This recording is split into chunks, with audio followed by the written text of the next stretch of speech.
have some media on the phone, so we're going to do a sort of a short review of things, but we will kind of outline what we're going to do right now. So we will introduce our staffs, then our executive director will make a statement.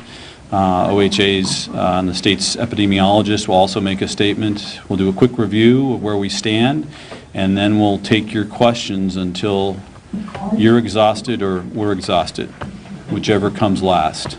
That sound all right? Okay. So everybody got a copy of the press releases, the rules, and the names of the OLCC and OHA speakers? Okay. So I'm going to do the introductions first for our staff. So to my left, at the far end, standing next to Commissioner Matt Miletus in the coffee cup is Steve Marks, our Executive Director. Going down the line, Shannon Hoffeditz, our Director of Compliance. TJ Sheehy, the Manager of our Marijuana Technical Unit. Anthony Geltowski, who's our Packaging and Labeling Specialist. Kelly Rout, who's the Director of our Administrative Policy and Process. Those are the folks who do the administrative hearings. And next to her is Danica Hipschman, who's our Senior Policy Advisor for alcohol and marijuana issues. Hi, I'm Jonathan Modi. I'm Communications Officer at the Oregon Health Authority. I am joined by Dr. Dean Seidlinger. He is Health Officer and State Epidemiologist based at the Oregon Health Authority Public Health Division. I'm also joined by Karen Gerard, who is the Manager of the Health Promotion and Chronic Disease Prevention Section. And I'm joined by Sarah Wiley, who is a Health Promotion Strategist in the Health Promotion and Chronic Disease Prevention Section. So just to recap, Oregon Health Authority has filed its rules, its temporary rules on the vaping ban. The OLCC Commission voted and approved its rules. Those will be posted shortly on our website. The temporary ban does not go into effect until Tuesday. OLCC marijuana inspectors will be making call downs to our licensees beginning tomorrow, Saturday, to inform them of their obligations and also to point out the resources that are available to them to refer to so that they can be in compliance with the temporary rule. After that, at some point, our inspectors will be in the field checking both processors and retailers, because this also affects our processors. In addition, part of this ban, the temporary ban with regard to nicotine, affects our alcohol licensees, specifically our liquor agents, retailers that sell beer and wine, and bars and restaurants that may stock those products. So we'll be reaching out to them as well separately. Our colleagues from OHA will point out the sign that's required for posting in all of those impacted and affected licensees. So those will be both the marijuana retailers as well as all of the various alcohol licensees that stock nicotine vaping products. With that, I'd like to turn it over to Steve Marks, our Executive Director. Hello, welcome. Thank you for being here.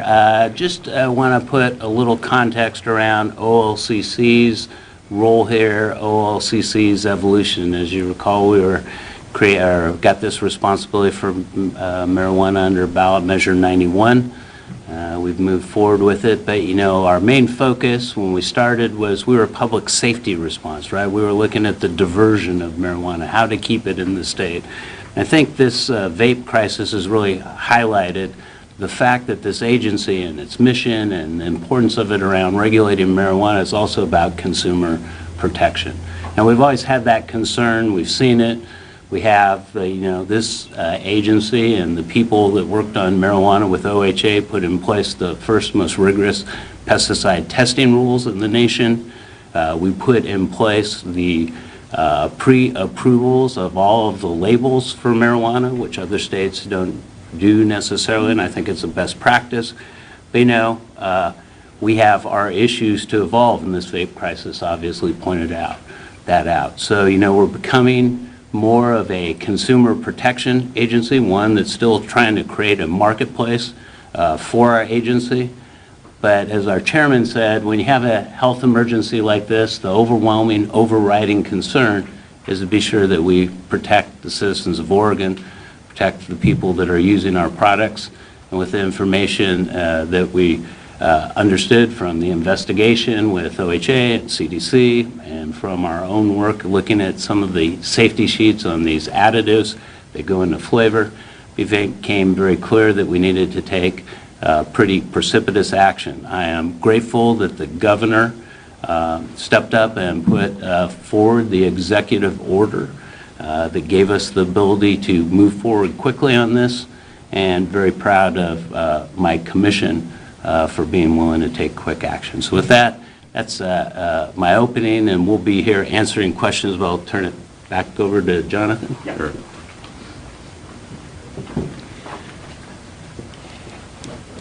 Yeah. So we have been communicating with our stakeholders. That includes local public health authorities. We've been working with clinicians around the state, communicating to them.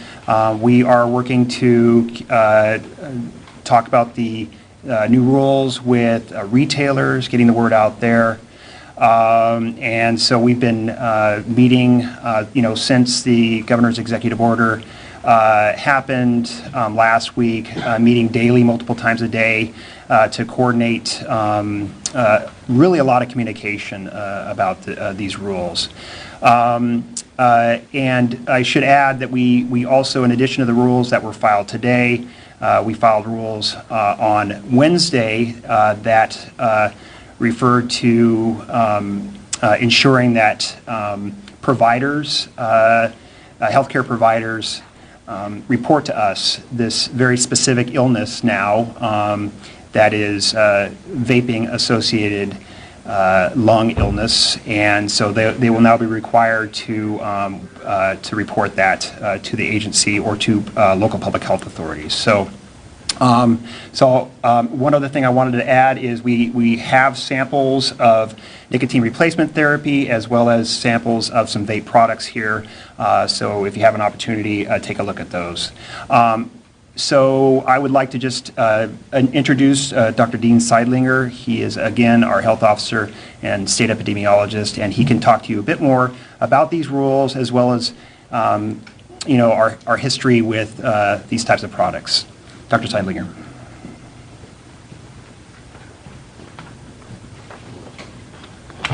Thank you, Jonathan, and thank you everyone for being here to help us get the word out. Today, as you heard, OHA and OLCC filed our emergency rules that'll ban the sale of flavored vaping products in Oregon for 6 months. This is in response to Governor Brown's executive order on October 4th. This is in light of the continued outbreak we see of severe respiratory injury across the country and in Oregon, with almost 1,300 illnesses or injuries nationwide, including 26 deaths. And that includes our 9 cases amongst Oregonians and 2 deaths in individuals who developed this severe respiratory injury following vaping.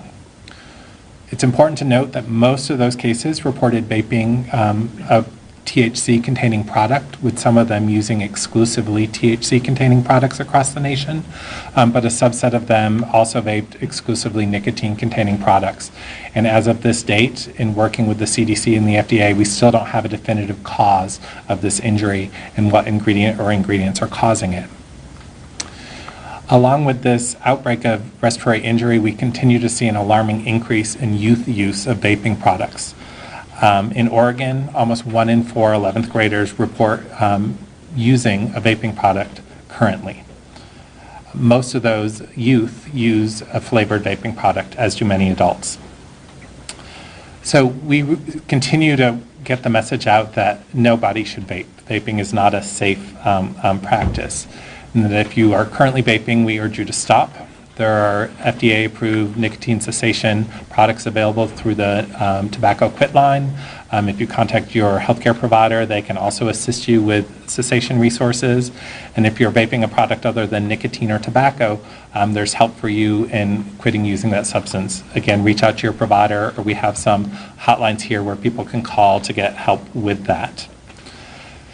If you're currently vaping, And we urge you to stop, not change to combustible products, and those who aren't vaping really shouldn't stop, especially in light of this acute outbreak. This ban on sale of flavored tobacco products will go in effect on Tuesday across both the nicotine and tobacco market, as well as the THC and marijuana market, as you've heard. Development of these rules really has been a collaboration across state agencies, and again, we appreciate the directive from the governor in helping us to address this crisis in a timely manner. The enforcement of the ban on nicotine and tobacco products will be overseen by the Oregon Health Authority and really will be a partnership with our local public health agencies, including our environmental health specialists and our tobacco prevention and education program. And those reach outs to retailers will begin next week and will continue until we've contacted all of those retailers and then provide them information and education about the ban and what will happen with enforcement. It's important also to note that this ban is not the only thing that's going into effect as a result of the governor's order. The ban on flavored vaping products is accompanied by other resources that we hope will get people to stop vaping. There will be the consumer warnings in retail locations that you can see here. We are working with our healthcare providers and our insurers to reduce barriers to accessing cessation services, including increasing the access to nicotine replacement therapy for all those who call our quit line. And we will be stepping up our statewide prevention campaign around vaping, primarily with an online presence, directing people to cessation resources for those who want to stop. In addition, while cases of vaping-related injury have been reportable to the Oregon Health Authority based on the unusual occurrence of these, this was spelled out in new emergency rules that were released to our medical partners and our local public health partners on October 9th, with case definitions and a request to report those within 24 hours to us so we can continue the investigation. We look forward to continuing to work across state agencies and to work on the legislative proposals that Governor Brown directed us to work on that will help put a more long-term solution to the vaping crisis that we see, not just for this current outbreak, but for the alarming increase we're seeing in youth use. So I think with that, we are ready for questions or... So Jonathan and I are fairly familiar with most of you, but I'd ask for the staff from OHA and OLCC if you'd just identify yourself as you ask your question, at least for the first go-around, and we are open for questions. Christian. Christian Fodenwenzel with OPB. One thing that struck me was, how does this ban affect anybody shopping online? And can people get around this ban by just going online and buying flavored stuff that way? Online sales of flavored vaping products will be banned in Oregon. So these products cannot be purchased in person or online or by any other means in the state of Oregon. But I could go to the state of California or somewhere else and buy it and have it shipped to me online. They could not be shipped. If you are having them shipped into Oregon, purchasing them, having them shipped into Oregon, that would not be allowed. I'm Mike Turner with KXL. CDC targeting vaping of THC. Now, are we missing something by not also placing a ban on THC vapes as well as cigarette vapes? I'll just say, in general, we've known about the hazards of vaping, that with tobacco-containing or nicotine-containing vape products, that there have been acute lung effects that we can see from that, as well as systemic effects from the absorption of the nicotine on the cardiac system. While many of the ingredients that are included in vaping products, particularly the flavors, are what's called generally accepted as safe, that's for consumption, kind of eating them, and not for vaping into your lungs. So we've known about the hazards of vaping for a while. With this acute outbreak of lung injuries, We don't see a specific product that they're associated with, which is why we recommend the Stopping Evolve vaping products. But for the sales ban, what the governor directed us to is to remove those flavored vaping products. And that's one of the product categories, I think both on the THC side and on the nicotine side, that's attractive to new users and maybe for the more casual user a reason that they're using them. So by removing these products, we think we're removing an incentive for people to start vaping or for a subset to continue vaping. And that's why we really stepped up our efforts to get out information on cessation services, including nicotine replacement, and are pushing connections to substance use disorder treatment for those who want to stop vaping, because no level of vaping is safe. I was curious, Sam Stites, Portland, Michigan. I was curious how this will affect CBD vapes. So we talk a lot about nicotine and THC. Where does CBD fall in this?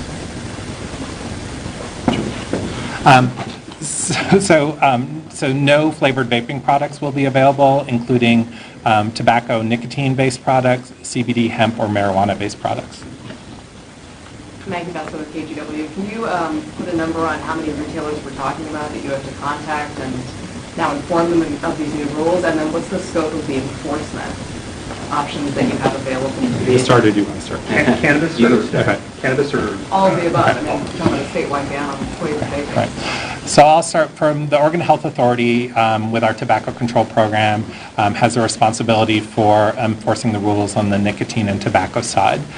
While there's not a specific tobacco retail license, we anticipate that there are around 4,000 retailers who sell nicotine or tobacco-based products in the state of Oregon, with a significant number of them selling vaping products. So we will be working with our local public health partners, both on the environmental health side and the tobacco control side, to reach out and contact all of those individuals. We will send letters to those businesses, but also do as much reach out in person or over the phone contact as we can in the next 3 weeks to provide them information on this ban, the public health impacts for their customers, and then begin an enforcement process that mirrors the current tobacco enforcement process, which includes secret shoppers coming in, and if products are bought, follow up on enforcement activities. So I'll turn it over to OLCC for their side. And I'll bring up Shannon Hoffeditz to talk about this. She's our public safety director. But let me say, we got much more extensive controls. There are licensees, and these rules that were put into place have the penalty of potentially losing your license for violations. So we have significantly greater control over the environment of use than our partners at OHA. Shannon? Starting tomorrow, we will start calling our retail licensees. There is about 650 of our retail licensees. We'll be calling to inform them of what the emergency rule entails and what they need to do with the product. And then we will also be contacting our processor licensees that have the extractor endorsement. There's about 200 of them. Once the emergency rules go into place on Tuesday, October 15th, we will be going out conducting inspections, confirming that our licensees that this affects are in compliance, and working with our Administrative Policy and Process Division to go forward if there are compliance actions. Blair with Mercury. So you're going to allow still the sale of vape products that are all natural marijuana to derive terpenes, is that correct? So what percentage of sales are those products? TJ Sheehy, our analyst, will come up and address that, and he'll tell you of some of the difficulty we have with our tax categorization when we started Metric, and the way people enroll their own information is they have their own names on it, so TJ can tell you more. But we're obviously part of the evolution is also refining our metric system so we understand more detail what we have. Sure. TJ Sheehy, I'm the manager of the Marijuana Technical Unit. So our best guess is about 10% of vape product, 10% of the market are vape products that would be subject to this rule that went into effect. As Steve mentioned, that's a little bit tricky to define because to date, all of the categorization in the state of Oregon has been based on how something is made, right? An extract or a concentrate or an edible. It's not based on how it's consumed. And so that's an area where it's hard to pin a specific number down because this rule is effective based on both how it's made and how it's how it's consumed. And so that's a number that we're, as Shannon said, we're going to have enforcement. As Steve said, we have a greater control of our licensees. We can directly inspect processors. We do labeling pre-approval on the items. So it's something we have eyes on. But in terms of a global number, our best guess is about 10% of the market. That will be affected by the ban, and that's cannabis, right? Yes, on the cannabis side, correct. I have a follow-up question. If you go into an OLCC dispensary, right, there's the vape pens that are like grape and cherry, and then there's ones named after strains. Is it safe to assume that those strains only have naturally derived terpenes, or no? Short answer is no. So this rule also extends the ban to not only artificial flavors like grape, cherry, those sorts of things, but on the marijuana side, non-marijuana terpenes. And so if those strain names are derived from marijuana terpenes that are processed within the regulated, tested OLCC system, those are allowed. If those are coming from external sources of terpene mixes of unknown sourcing, unknown contents, untested, they are subject to the ban. So is it possible that a store wouldn't know, though? If an item is accurately labeled, they would know. Anthony Giltoski in the commission meeting, he's our packaging and labeling specialist, provided an overview of what people could look for. But if it has a non-marijuana terpene or some other flavoring ingredient, a compliant label would list that as both the product identity of what the person's buying and ingredients on the label. Thank you. Just a minute, we're going to take a call from, see if there are any questions on the phone line. Any journalists on the phone who'd like to ask a question? We'll try again. One last time, any journalists on the phone line who would like to ask a question? Okay. I actually got a follow-up to what was just spoken about, let's say with K2 News. Just for consumers, if they go to these stores, what exactly should they look for on their label if they have products already maybe at their home? Anthony Giltoski. One of the things they want to look for is two things. They want to look for the product identity, which is right on the front of that label, and the product identity will say something like cannabis extract with non-marijuana derived terpenes, or it'll say grape-flavored cannabis extract, something like that. And they can also look at the back, and on the back is an ingredients list. That ingredients list will show there's non-marijuana terpenes in there, artificial and natural flavors. So those two things are really strong indicators that the customer might have something that is subject to the ban. We have some FAQs that we're going to post on our website that will have a couple of examples of what that looks like. Just to clarify. Fedor, can you stand and ask your... Oh, sorry. Fedor Zarkin with the Oregonian. So just to be absolutely clear, so if it's a terpene that is the same chemical that is in marijuana, but is extracted from something like lemons, but it's the same chemical, is that allowed or not? No, that would not be allowed because that would be classified as a non-marijuana terpene, and that would be prohibited. Quick question, I'm Sophie Peel with Milano Leaf. So you guys briefly mentioned an exemption process for some botanically derived terpene companies. Will you guys explain that just a little bit further? Danica Hibschman? Thank you. I'm not sure how much clarity I could give to it right now. What we put in rule is that by the 15th of November, OLCC will develop some standards and a process for people to request an exemption. What that is going to look like, we don't know right now, but over the next 30 days, we'll be developing that, and we will certainly put out information on what that would be. I envision that it certainly is going to include some pretty stringent testing requirements, possibly requiring source materials for these terpenes to be tested to the same standards that Oregon marijuana is, and also some credible information that those products actually are safe for inhalation. That's just kind of what our thoughts are initially, but I think that will develop over the next 30 days. We're streaming this, can you go through the basic caveats of that exemption? Sure. This is really going to be for those, there's a segment of the industry that is using these non-marijuana terpenes currently. And so we are hearing a lot from them, and I think there is a lot of unknowns right now in terms of what's actually causing and what would be safe. And so we built this mechanism in so that if a processor is creating a product that is made with these non-marijuana terpenes, we will develop a process and standards by which they could request to have those be exempt from the ban. One other element to add here, there's questions about sort of like-for-like terpenes of the sourcing. Our concern is less around a specific terpene from lemons. It's a terpene mix of unknown contents from an unknown source that's untested.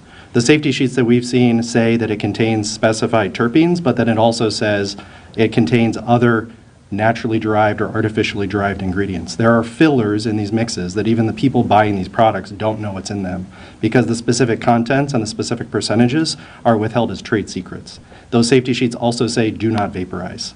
So there's going to be an exemption process where people can prove up to the fact that these are safe for inhalation, they're known, they're tested to the same standard as Danica said as marijuana, but the primary concern is the black box of terpene mixes that are used today. Yeah, Lisa Balick from Coin, just looking for Dr. Seilinger for a moment. Question some people wonder is with the illnesses and the deaths, why not put a ban on vaping as a whole in place? So, as you know, the governor's request to OHA and OLCC was to look at all options up to and including a ban. Initial recommendations that went back included a full ban, but upon further discussion, it was determined to remove the products that are most attractive to new or naive users, as well as the kind of more casual user. And that's why we are stepping up our effort to ensure that others who are vaping who would choose to use a non-flavored product have options to get off that vaping, because we in public health do not consider any level of vaping safe. And so we want to make sure that people have options, whether it's nicotine replacement therapy for their nicotine addiction, which is highly addictive and hard to kick, or access to substance use disorder treatment, including cognitive behavioral therapy, other evidence-based methods for those who want to get off marijuana so that they can stop vaping and stop putting chemicals into their lungs, which haven't been proven to be safe. As you've heard, the terpene mixes have pretty scary warnings on them, and the glycerol and other fillers that go into these vaping products, while they're safe for human consumption, meaning eating them, no one has tested them or really fully looked at their impact on health, but we do know that they cause immediate kind of lung effects and cardiac effects, and the long-term nature of these diseases isn't known. And with these vape products having unknown ingredients that are now causing this acute respiratory injury that is striking predominantly at youth and young adults, it's a time to really reconsider a habit that we know is not safe, and we really urge people to quit regardless of any products that are available on the market. Christian Bodenbenzel with SBG. So given that the flavorings in vape have been around for many, many years, and that the illnesses have just started up, seemingly, how much of an effect do you expect the flavor ban to have on these illnesses? We hope that the flavor ban that we have here, other states have considered, as well as the kind of increased attention on the dangers of vaping, the lack of safety information that we have about vaping will cause people to stop vaping, or more people to cut down on vaping, and that we'll see a decrease in these injuries. As the CDC reported today, we are still, unfortunately, week over week seeing an alarming increase in reported injuries and tragic deaths across our country, the vast majority of which have been in young people, young males in particular. So the flavor ban is one step, we hope, in helping to control these injuries. We do know that in the past there have been acute lung injuries associated with flavors. There's a condition which is colloquial called popcorn lung, which was first noticed in factory workers who prepared microwave popcorn and some of the artificial butter flavorings that went in. And that same illness was seen in people who are using vaping products several years ago. So there could have been some smoldering underlying illnesses that we weren't picking up and putting together that now we're picking up more, or a new injury that's occurring, whether a direct chemical burn, which is what some of the pathologic specimens have shown, or a pneumonia or pneumonitis caused by the fat solutes that are in there. But the fact is we just don't know which of those ingredients are, so we're working together to take this action to try and protect the public's health as much as we can, remove some products, but also get people alternatives they need to vaping. I just want to add to this one that, we are doing a flavor ban right now in response to the governor's executive order and making that happen. That's not where our responsibility ends.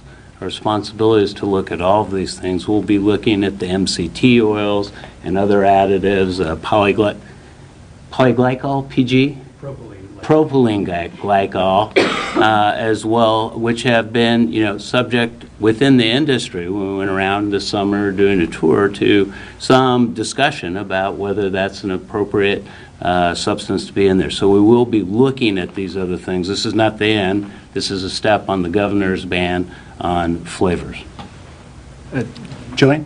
Yeah, Gillian Platt, Associated Press. I don't know, are you guys concerned that people may just go to the black market to get their flavored vapes? Because there's, a lot of these are from illicit brands that are being sold in LA and California and all over. So yes, and the black market exists. We've done a pretty good job of addressing it in Oregon. We get about a 55% adoption rate of the OLCC system, but it's always been an alternative to the OLCC system and the dominant system before. What I hope and what I think we're seeing as this industry evolves is a much more sophisticated consumer, a consumer that can find and understands their safety, has come to find the convenience of the OLCC alternatives to be something that they want to use. And so, yes, while we're concerned, I think, this system has to prove itself as the system of commercial preference for individuals who want to use marijuana. For the OHA.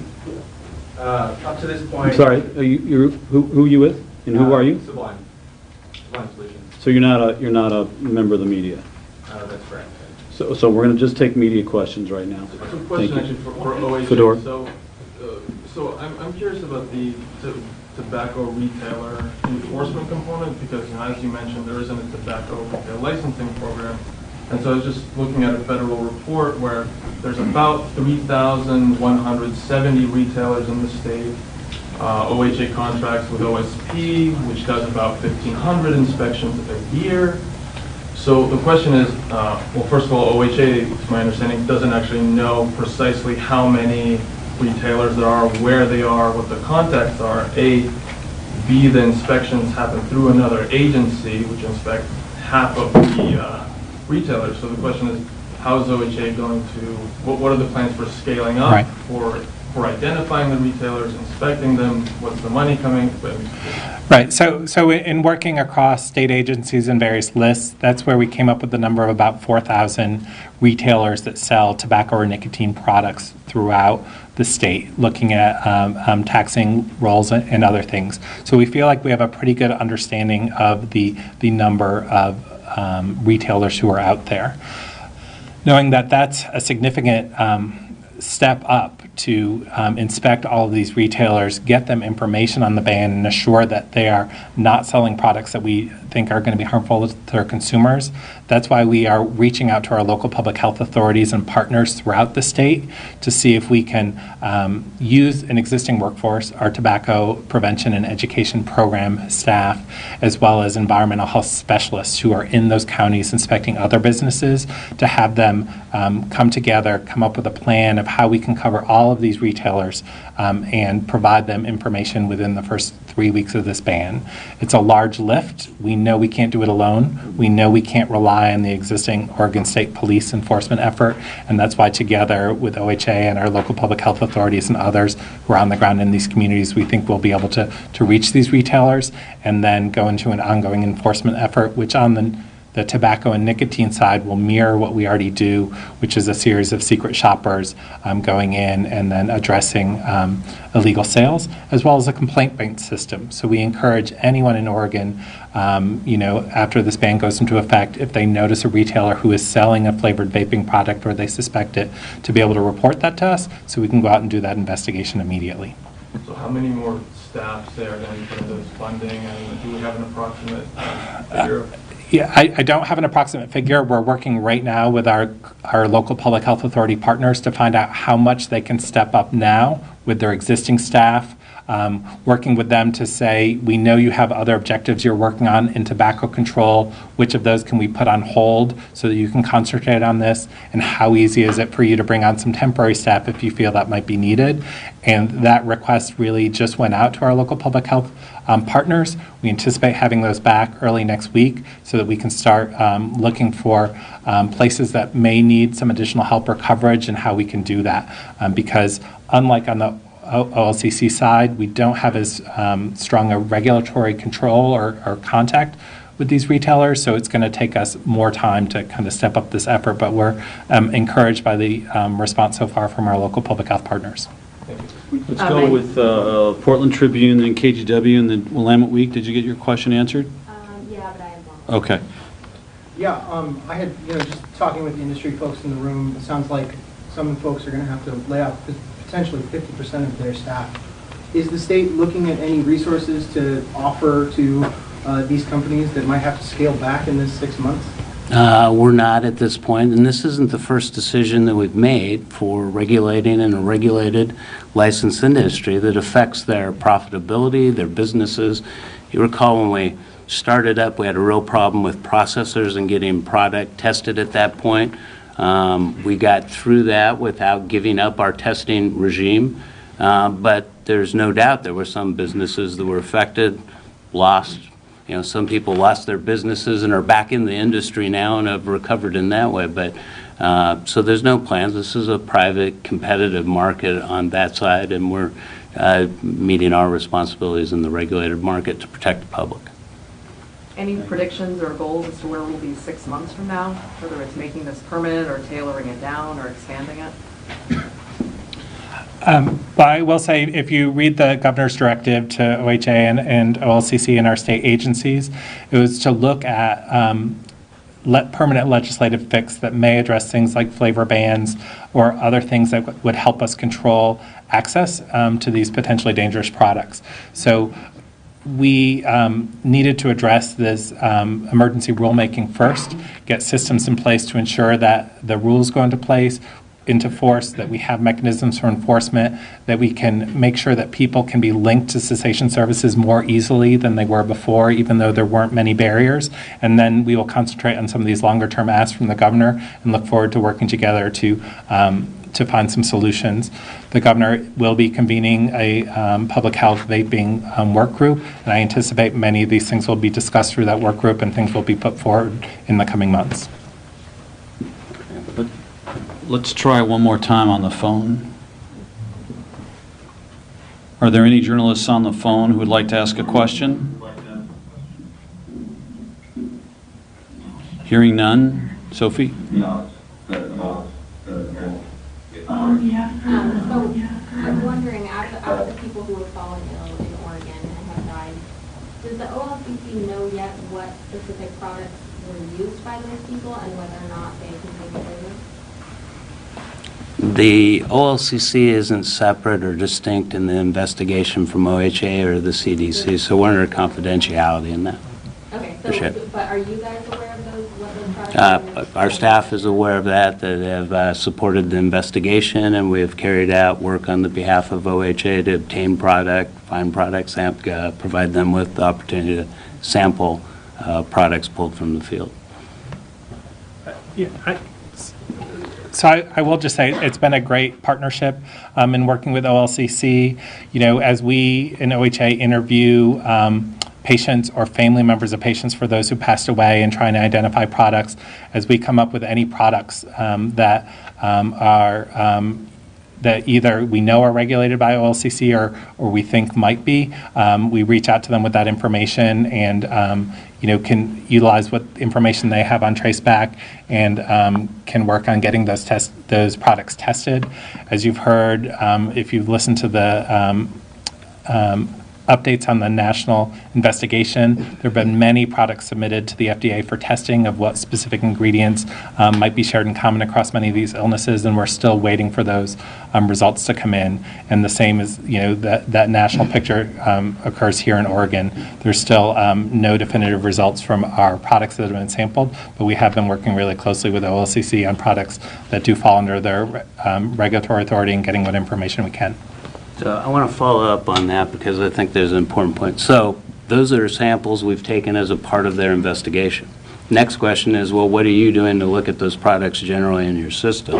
And we are looking at those. We will do some testing of sampling of non-client specific products that samples that we collect to look at ourselves.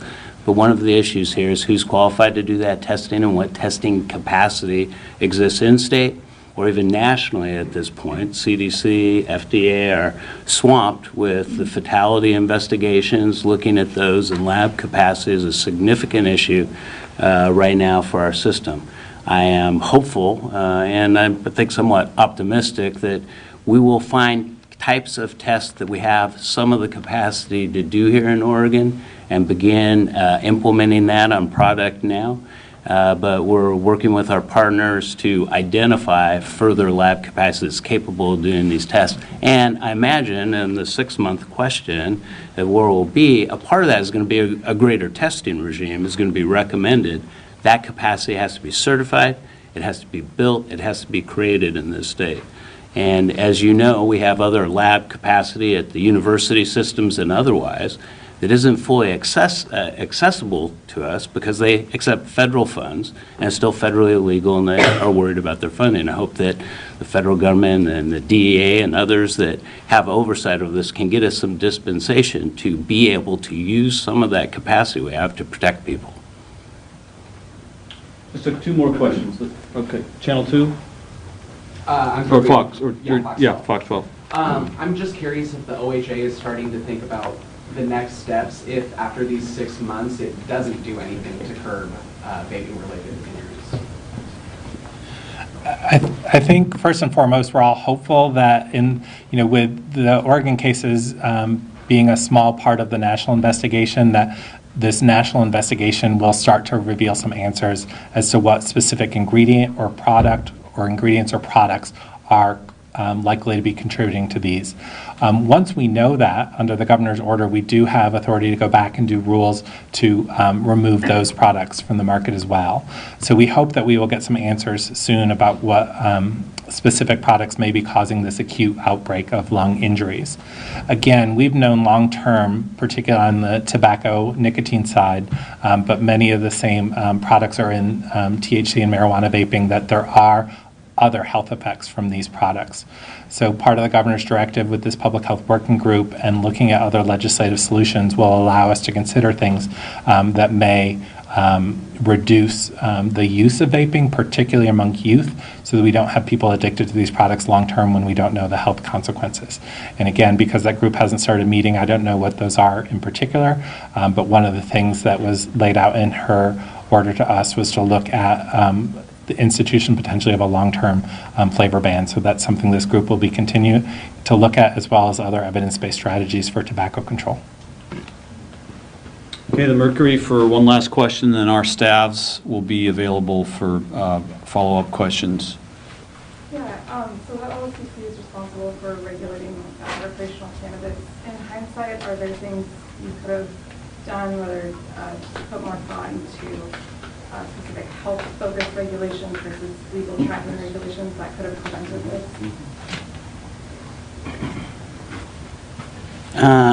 So that's a good question. I think that that's something we've always been focused on.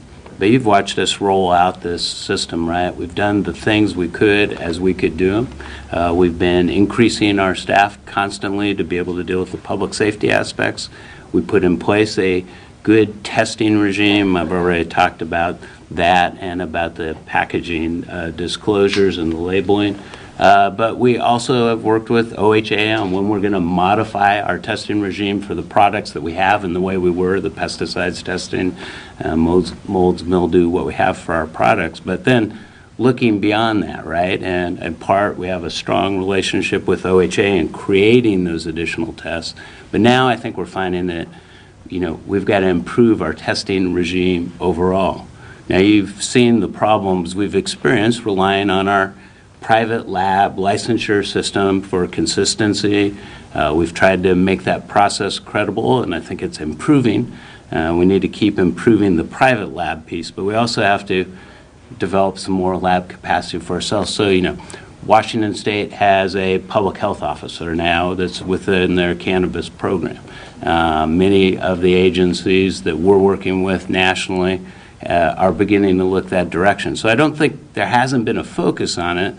It hasn't been clear on what we needed to do and how we get the capacity and resources aligned to develop and evolve to that part of the program. But I will say, this program was established with some sense of risk, right? People are allowed to have the independence to smoke cannabis. And vaping is a question in terms of how much immediate health concerns are there, but we said, at least in Oregon, in spite of the dire concerns, you're still going to be able to vape natural marijuana terpenes in vapes for now under the temporary rule. And but I think it's really like any other public policy. It's about how much risk do we need to protect each individual from, and how much risk do they assume? And in this agency, it's going to be a balance, because we're going to allow people to take some risks. That's what we've been mandated to do, I think, by the law. But we're also not going to do that without a recognition that we got to keep people reasonably or very safe as we do that, and I think that's a balance point that we're finding our way on. But I think it's not that we lost sight of it, not that we didn't have it, it's just that we haven't had all the technology and focus to get us there yet. I just want to add an important corollary to that. The question was specifically about kind of our market for THC in Oregon, but just as a reminder, the nicotine and tobacco-based products also are not regulated. Not only is there no one in Oregon responsible for that, the FDA does have authority to regulate those products, and there's been, that rule has been hanging out for them for a while. Oregon Health Authority has weighed in and urged them to take action on looking at these products and regulation so that we can have some information about these products.